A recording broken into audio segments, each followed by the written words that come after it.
The band was founded initially in 1837. It's been in continuous existence ever since. It's reputed to be Ireland's oldest musical institution that has survived through that period of time. It was founded initially as part of the temperance movement, which was spearheaded by Father Matthew, who would be well known to Corkonians. And their band room was located in number 1 Barrack Street. It's a building now where the small plaza is at the bottom of the street, which was demolished in 1918. And a lot of the activities that the band would have been partaking around that time, up to the decline of the temperance movement around the 1870s, would have been temperance-based activities. You would have had processions through the streets, temperance rallies. They were probably used as a recruitment tool for the movement as well at the time. That movement, I think, in its early years, signed up half the Irish adult population.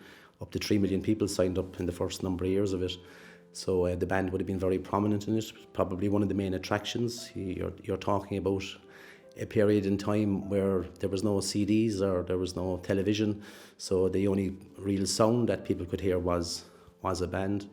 It's questionable to what instrumentation is unknown, because a lot of the instruments that bands use were in their early stages of development at that particular time. So what instruments they were using, what instrumentation, what musical arrangements they were playing, it would be interesting to know, but we don't have any facts on that, because, as I say, music instruments were in the early stages of development. There was one very significant march in Cork in 1842. It happened on Easter Monday. It was a monster temperance rally that took place through the streets of the city. There was 500,000 people attended it, and also in attendance was the great liberator Daniel O'Connell, who was closely associated with Father Matthew back at that time. So, and that the early years of the band as well, which is, I suppose, is a sign of the resilience of the membership of the organisation, would have been that it survived through the famine, which would have been a very challenging time in Irish history for the band to stay in existence at that time. I think at the point of decline of the temperance movement in the 1870s, they would have kind of started to develop their own identity and their own purpose. In 1872 is our first documented conductor that we have first documented. He was a Protestant by the name of George Brady. He was a trained musician, and it's significant as well that in the years following that the band started entering competitions. National band competitions were developing at that time. The GAA would be another strong connection that the band would have been associated with. I think there was a hurling match, the first documented hurling match, I think, that we know of with the band's connection, would have been held in Bartlemy between St Finbarrs in the 1870s. That was before the actual foundation of the GAA itself, which didn't happen till 1884. And it's significant as well that the band predates the GAA. I mean, everyone in the nation knows the significance of a movement like the GAA, that the band was founded, I suppose, nearly 40, 50 years prior to that. That period would also have shown times where the band would have kind of followed social or political movements, that if there was rallies in the city, they played at a number of rallies that where Charles Stewart Parnell with Home Rule and John Redmond would have been coming to Cork and doing their gatherings and their rallies. Bands would have marched from the street, bringing the people down to the rallies. If they were going to the train station, Kent Station, to meet them and play at the rallies and then march people home again, that was very commonplace at the time as well. There was a very interesting incident happened in the 1880s. There was an Irish exhibition held in London, and the Barrack Street Band were afforded an invitation to attend for a week. And the band at the time would have been of a very nationalistic point of view, that's with the Home Rule movement, and they played at a number of performances over there. And during one of the performances, they were asked by the organisers of the event to perform God Save the Queen, and the players decided not to. They felt that it wasn't appropriate, and the organisers approached the conductor of the band at the time, which was Mr. George Brady. He was a Protestant, and asked him why the band wouldn't play. And he stated that at no stage prior to the band travelling from Ireland were they asked to play God Save the Queen, and that he wasn't prepared to play any music in public that he hadn't rehearsed in private beforehand. So that was a significant event, and the band were duly sent home from London for doing that at the time. Following on from that, I think the next period that we have some history at is the First World War. I think at the time there was 39 members of the band signed up to fight in the First World War. We have known records that 2 of them were killed, the rest of them came home, thankfully, and they would have supported I suppose John Redmond at the time in fighting for small nations, and that would have been their belief at the time. The Barrack Street Band has been very much associated with St. Patrick's Day parades in Cork since they began, and the first one that we know through our archives and our history is that on the 17th of March in 1889 the first documented parade took place in the city, and Barrack Street was one of the many bands that took part in it. And there was a report in the Cork Examiner the following morning on the 18th of March that from henceforth that St. Patrick's Day will be known as a national holiday. So we have some very early associations with the origins of the St. Patrick's Day parade in Cork in particular. With the development of the GEA and when they formalised their association in 1884, the band would have been playing at many sporting occasions. They would have been very much part of society at the time, and they also played at the 1915 All-Ireland final and another GEA club that the band are very much associated with and close friends with over the years, which would be Redmonds. Redmonds represented Cork in the All-Ireland Championship that year. At the time, I think it was the county championship winners would represent the county, and the captain of the team was a man by the name of Connie Sheehan. He had a public house in Barrack Street at the time, or later, and his 2 nephews are very much, or his 2 grandchildren, are very much associated with the band presently. So there's a family connection there as well as the GA connection. And the band would also have played at many occasions with St. Finbarrs, who were located on the top of Barrack Street at the time. Their clubhouse was there before they moved to their grounds in Cllr in the 1970s.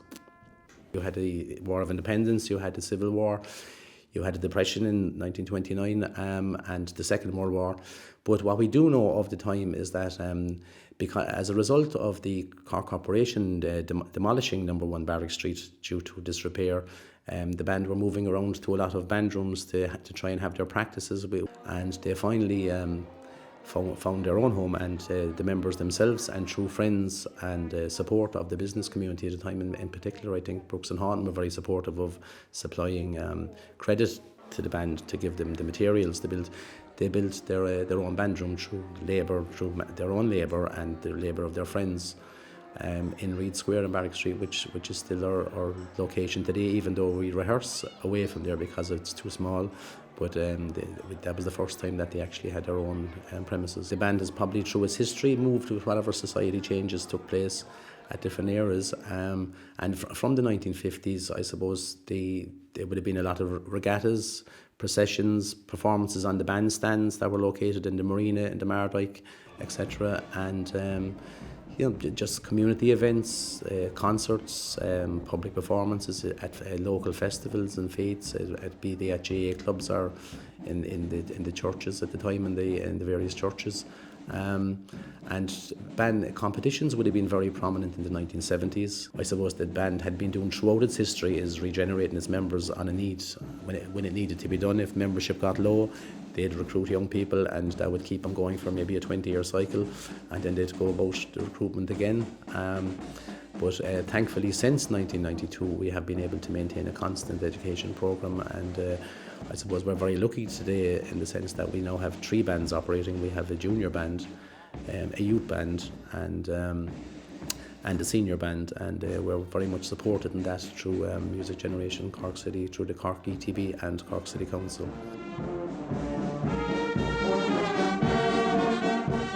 Well, I suppose like, again, from my family's point of view and from our local school's point of view, hurling was a big part of our lives, and we used to play a lot of hurling in schools, but also up and down the street, you know, much to the chagrin of the locals when broken windows, when slitters going astray, and it was just a huge feature. And my involvement with the Bars Club, if the Bars won a county finals, which was, you know, a pretty regular occurrence back in the 80s, Barrack Street Band were involved. They'd parade the team up and down the street, and that was part of bringing the success of the Bars to the local community where it got its players. There'd be a big procession up Barrack Street, and the Bars had their club at the corner of Green Street that time. Green Street and Barrack Street, and Bandon Road actually, and there'd be singing and shouting and roaring and everything like. That's where the Bars started back in 1876, so there was a huge connection to the area. My grandfather was a founding member, and all of us ever since, my dad, my brother, my uncles, all have played or have been involved in the Bars, as now are my nephews who continue to play. So there's been a long tradition of involvement with the Bars Club and the Finn family, and also the Cunningham family. You know, Ger would have been his mother is a Finn, and he would have played with Cork, would have been a well-known goalkeeper. So there was a huge tradition, and of course also then you had nearby clubs like Redmonds and the Loch, you know, which were great rivalries, and you know that used to filter into the school matches as well when you played alongside fellas who played with the Bars, who played with Loch Rovers, Redmonds, and even the Glen people who's come across from the north side of Cork to go to school in Sullivan's Quay. Such was its fame and reputation. So there used to be great rivalries between all the schools, and you know, the Bars would have been the key club in the area. When it moved to Talker in the 70s, there was maybe a bit of connection lost between itself and Barrack Street. But again, when they won their counties in the 80s and 90s, they always came back and started their celebrations in Barrack Street. Another thing then about Barrack Street, there was actually, as far as I know, there was 5 All-Ireland hurlers that had businesses in Barrack Street.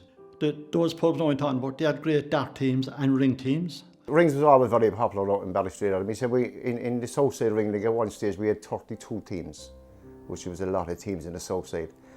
It was going on since 1961, and I think it's about maybe in the late 90s we amalgamated with Cork City Rings. Well, the game of rings is you have 6 rings. And you have a number from 1 to 13.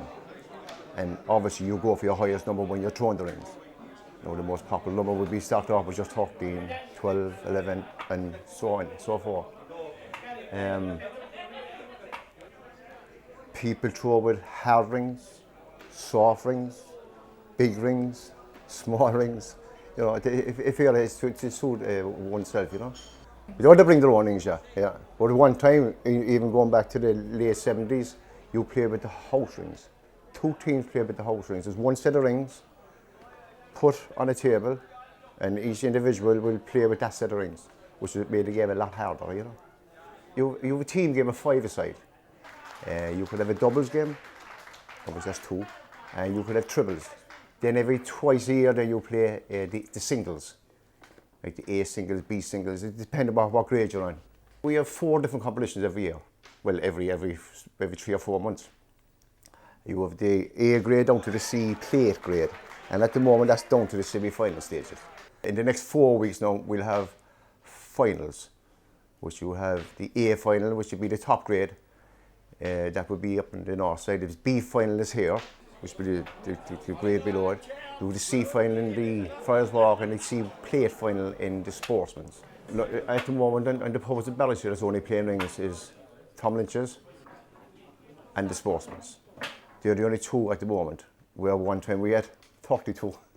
we often put boards into we select of schools, community centres, just to try and get young people interested in the game. Now we will have a lot of young fellas that throw the rings and they can't hang them, they're getting fed up and they don't want to be throwing the rings anymore, and you get a lot of young fellas then that will hang them and then they'll say, well, yeah, I could do this, you know.